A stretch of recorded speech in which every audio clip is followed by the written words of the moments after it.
बायको म्हणती नवऱ्याला, दरवाजा पटकन तुम्ही लावा, तोपर्यंत चेंज करते मी.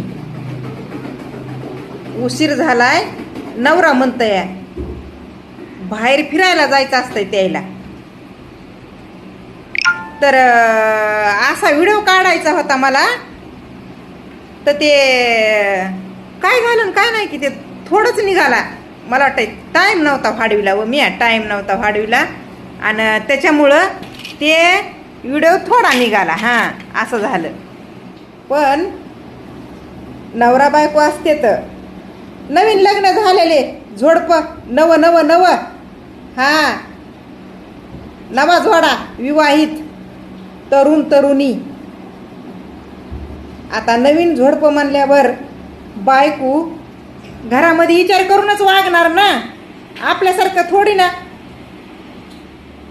नवीन असल्यामुळं त्यांना फिरायला जायचं असतं या.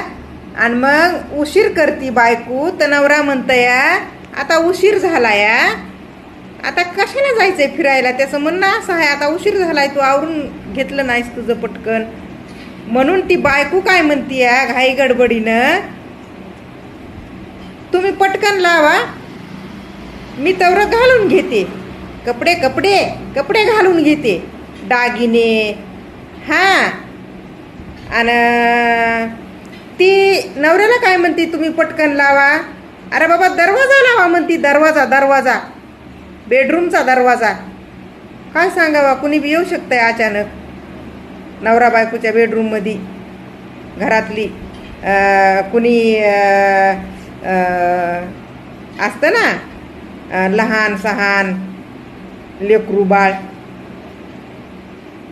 अशा गोष्टी व. तर ह्याच्यावर मला एक व्हिडिओ काढायचा होता मस्त. तर मी बी विचारत पडायले की उगाच लोक एक वेळ असला तर टाइमपास करायचा आणि आनंद घ्यायचा, हे सोडून देते. तर आणि येळ नसला तरी बी येळ काढून दुसऱ्यावर लगेच, म्हणजे आता हे व्हिडिओ मला यूट्यूबला टाकायचा आहे, नाही तर बोलले असते. बोलते मी, पुन्हा बोलते दुसऱ्या व्हिडिओमध्ये बोलते. हां, म्हणजे असे काढून फिरणारे ते काय काढून फिरायले तर दुसऱ्यांच्या बायकाकडं, दुसऱ्यांच्या आयडीवर. पण त्यांना एवढी कल्पना नाही की बाबांनो सगळ्या बाया सोशल मीडियावर आहेत, घराघरातून बाया आहेत, लेकी आहेत, बाळी आहेत, सगळे आहेत. पण सगळे सारखे नसते, तर कुणीच असतंय तसं. जसं की ती सोनाली बघा पाठीमाग नाही का सोशल मीडियावर आली आणि जसे लोक चढत येईन तसं चढवून घेतलं आणि पुन्हा मग नवऱ्यासंग धोकाधडी केली, लेकरासंग धोकाधडी केली. कुणा त्या सोनालीनं. हो, ती कुणाची कोण असू द्या, पण सोशल मीडियावर व्हायरल झालेली आहे. 1-1.5 लाख फॉलोअर्स आहेत म्हण तिचे. आणि त्या 1-1.5 लाखामध्ये माहीत नाही.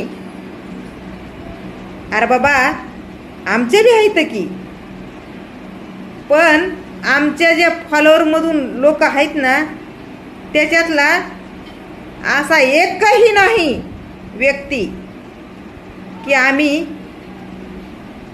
त्याच्या जवळ जातो किंवा त्याला जवळ येऊ देतो किंवा जवळ घेतो. कळलं का? असं नाही की आमचे फॉलोअर्स नाहीत, आमचे सबस्क्रायबर नाहीत, आहेत. पण कसं असतं ते माहिती आहे का, आपण जाण ठेवली की मग आपल्या केसाला धक्का लागू शकत नाही. जाण ठेवणं ते आपल्या स्वतःवर अवलंबून असतं, खोटं नाही. फॉलोअर्स कितीही असू द्या, सबस्क्रायबर कितीही होऊ द्या,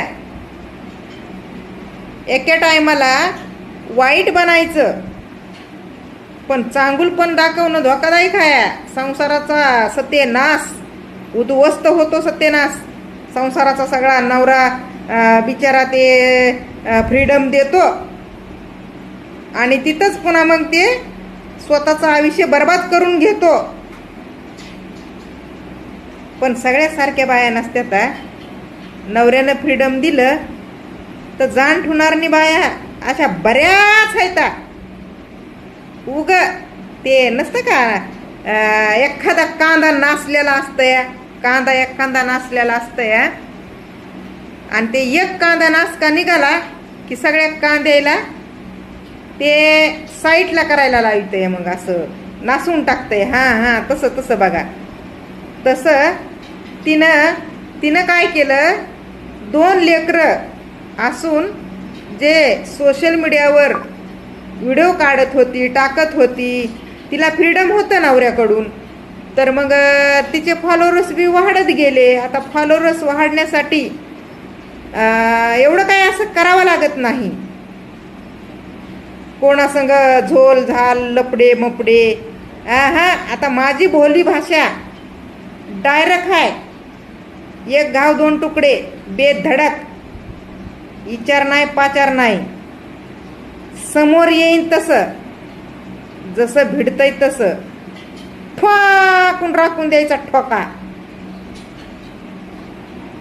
अरे बाबा, लोकांमध्ये बी लोक सगळे सारखे नाहीत, कळलं का? ज्यांना जे स्वभाव आवडतो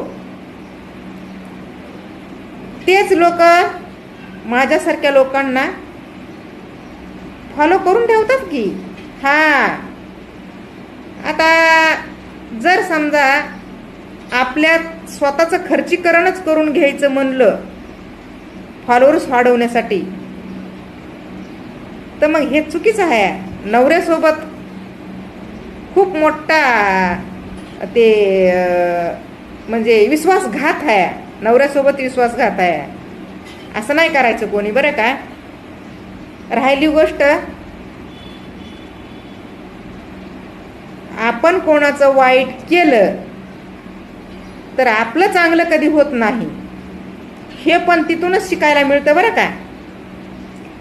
ज्या बाईनं नवऱ्याचा खूप मोठा एक घात केला, विश्वासाचा घात, कुणाच्या जीवावर? ह्या सोशल मीडियावर फॉलोवर्स आणि त्यांच्यापैकीच ओळखीनं ओळख करून घ्यायची. हा ही ही हू हाय हालो,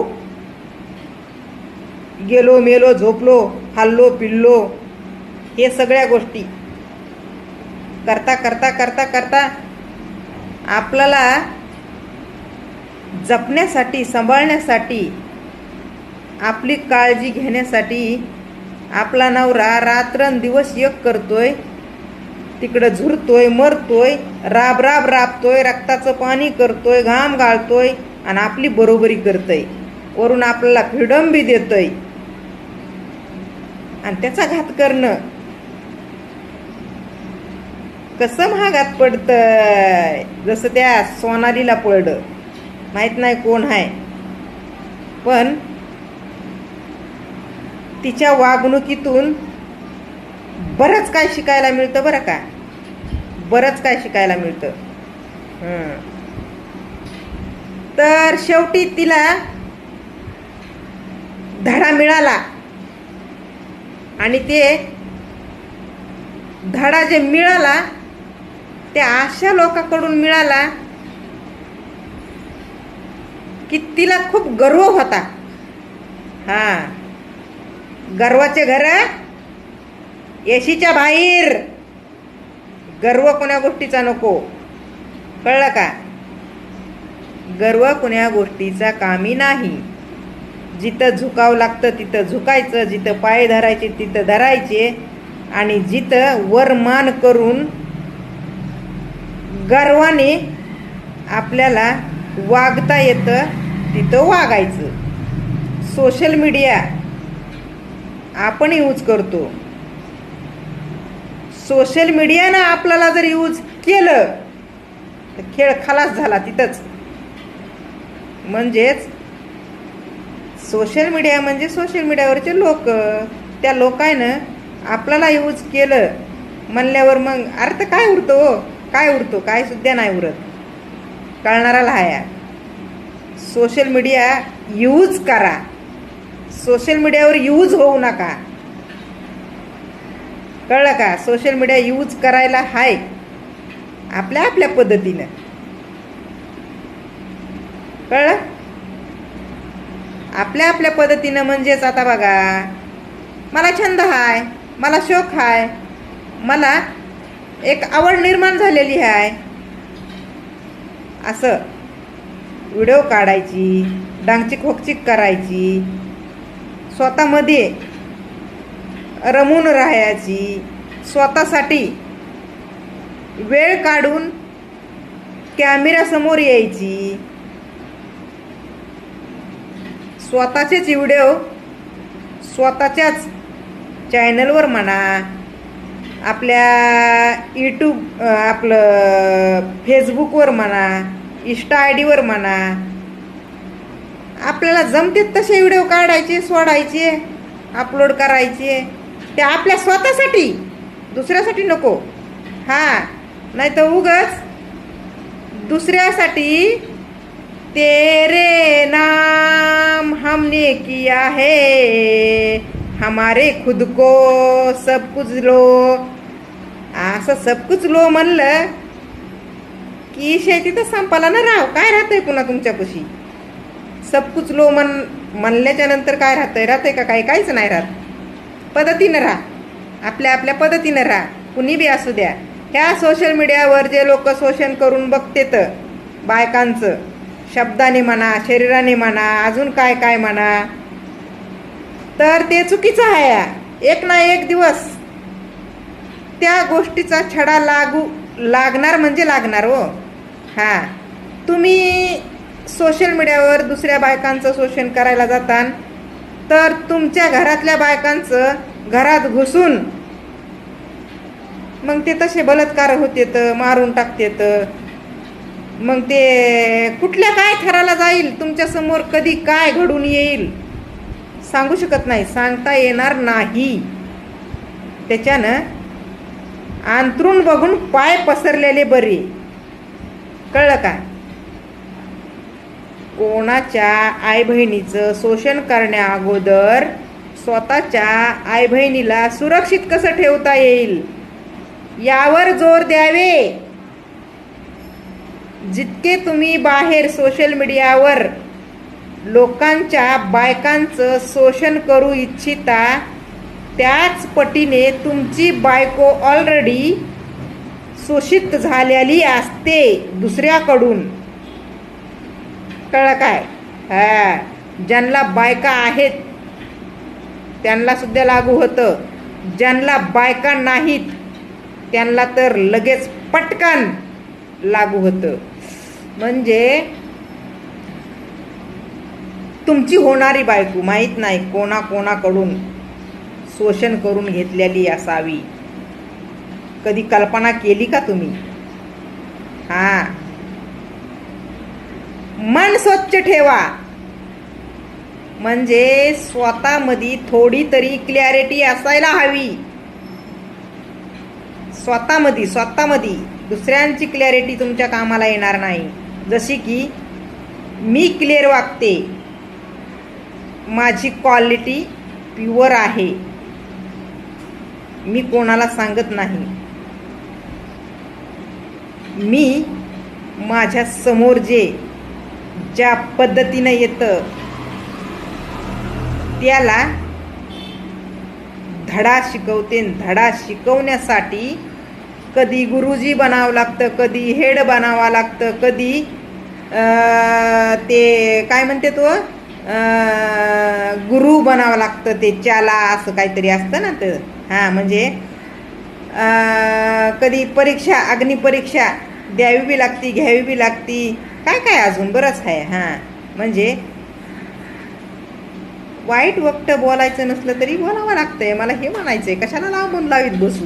हा, वाईट वक्त का बोलावं लागतं या, तर चांगलं कुणाला समजून घ्यायचं नाही. हां, हिशाबात राहिल्यावर वाईट बोलायचं कोणालाच म्हणजे काही संबंध येणार नाहीत. कळलं? आता तुम्ही म्हणता तू हिशाबात आहेस का? बाबांनो, मी असं केलं काय या सोशल मीडियावर? काय केलं? काय कुणासंग लपडं केलं? कुणाला गंडविलं? कुणाला लुटलं? कुणाला लुबाडलं? कुणाला फसवलं? कुणाचा विश्वासघात केला? कुणाला जवळ केलं, दुसऱ्याला लांब केलं, दुसऱ्याला जवळ केलं, तिसऱ्याला जवळ लांब केलं? काय काय तुम्ही कशावरून मला असं टार्गेट करायला बघता? टार्गेट होणारी वस्तू किंवा ते माणूस नाही मी. टार्गेटवर घेण्यासारखं नाही. फॉलोअर्स माझे बी आहेत, सबस्क्रायबर माझे बी आहेत, आणि ह्या फेसबुकवर